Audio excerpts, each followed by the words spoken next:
Hello, everyone. This is Jeff Rumberg. I'm a managing partner with MetricNet, and today I'm excited to announce that MetricNet's Service Desk Analyst Engagement Scorecard is now available for download. This out-of-the-box tool will enable you to easily measure and trend analyst engagement in your service desk. We designed the scorecard for ease of use and simplicity. The engagement scorecard is in Excel format. So let's go ahead and take a look at that and open it up. Now, when you download and open the Excel file for the Analyst Engagement Scorecard, you're going to be on this data entry page. But before we populate this with your data, let me point out that over on the far left-hand tab, we have defined each of the 8 metrics included in the engagement scorecard.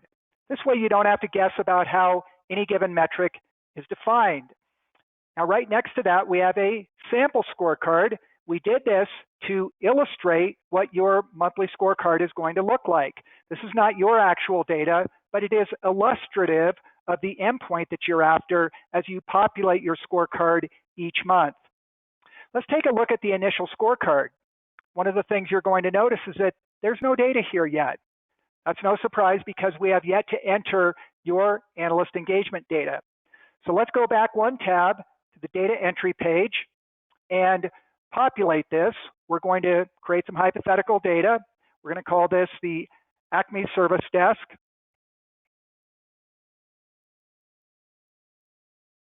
And we're going to put some data in here. It's hypothetical data, but it's not atypical data by any stretch of the imagination. This is all very realistic data. So let's start with an analyst job satisfaction of 78%. Now, this metric doesn't change very frequently because typically you're going to measure it once or twice a year. Now, refer friends and family. This alludes to, would you refer friends and family to a job in this organization? Let's just say that most analysts would do that. Now, let's assume that we have a 4% daily absenteeism, and we have a monthly turnover of 2% of our analysts. We have 2 hours of coaching per analyst per month.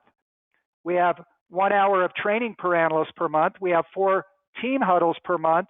And then in terms of getting together for social activities outside of work, let's assume that this service desk does that occasionally. So we've now populated our initial data input, and we can go now to our initial scorecard, and you're going to see all of your data right here. Let's first label this. Let's call it our May scorecard. Here's all of your data. Now, the spreadsheet calculates the analyst engagement score for you. You don't have to do any calculations. All you do is enter the data from the prior tab. Now, the overall score is 65.6%.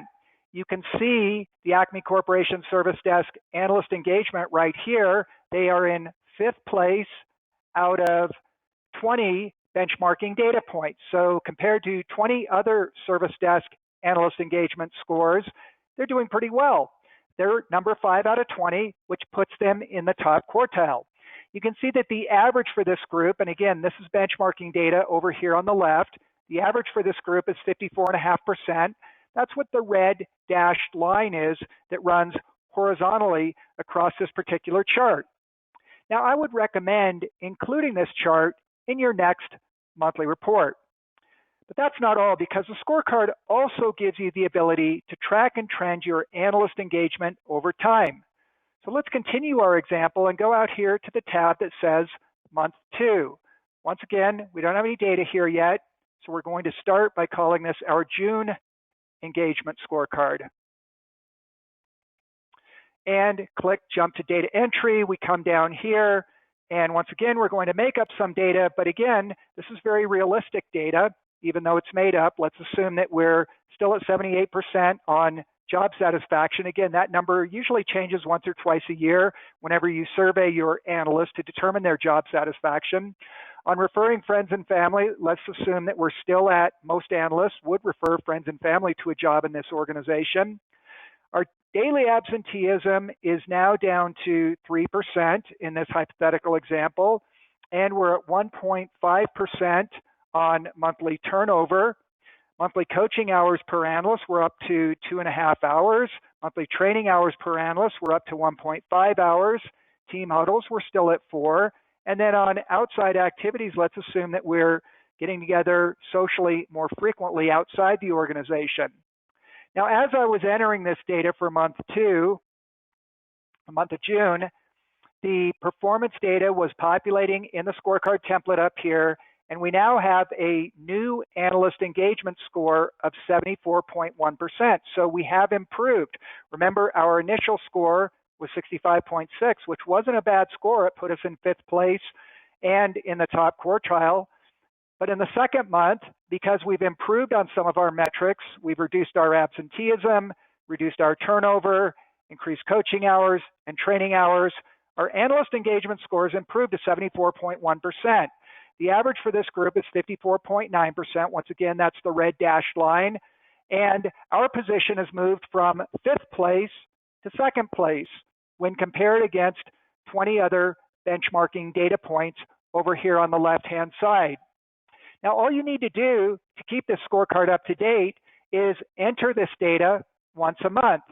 So I've already pre-populated months 3, 4, and 5, but we've got a tab over here, Scorecard Trends, that allows you to look at the trend in your overall analyst engagement score, as well as each of the individual metrics that go into the analyst engagement scorecard.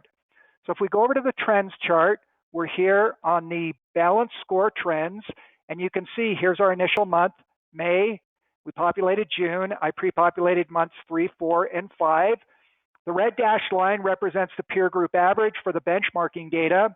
The blue dashed line represents your actual average for the 5 data points shown here. And the blue solid line is the linear regression. It shows the trend in the data. So clearly, the trend in our balanced score is moving in the right direction. Now, if we want to look at the trend in job satisfaction, all we have to do is click this button, and we see that our job satisfaction is also trending in the right way. Once again, the solid blue line represents the trend in any given data point. If we go to refer friends and family, we also have a positive trend. Look at the solid blue line here. If we go to average absenteeism, that number is going down. That's a good trend. If we go to turnover, that number is roughly flat, might be trending upward a little bit. If we go to coaching hours per analyst, that's trending upward, blue line here. If we go to training hours per analyst, that number is trending upward. Team huddles per month remains flat because we entered 4 team huddles per month for each one of the months in this example. Then if we look at outside activities, that number is trending upwards. Now here's the bottom line on MetricNet's Analyst Engagement Scorecard. It dramatically improves your ability to answer 2 critically important questions. First, how engaged are your service desk analysts? And secondly, how is analyst engagement trending over time? I want to encourage you to visit metricnet.com/analyst engagement to download your Service Desk Analyst Engagement Scorecard. Thanks for joining me. This is Jeff Rumberg, Managing Partner of MetricNet.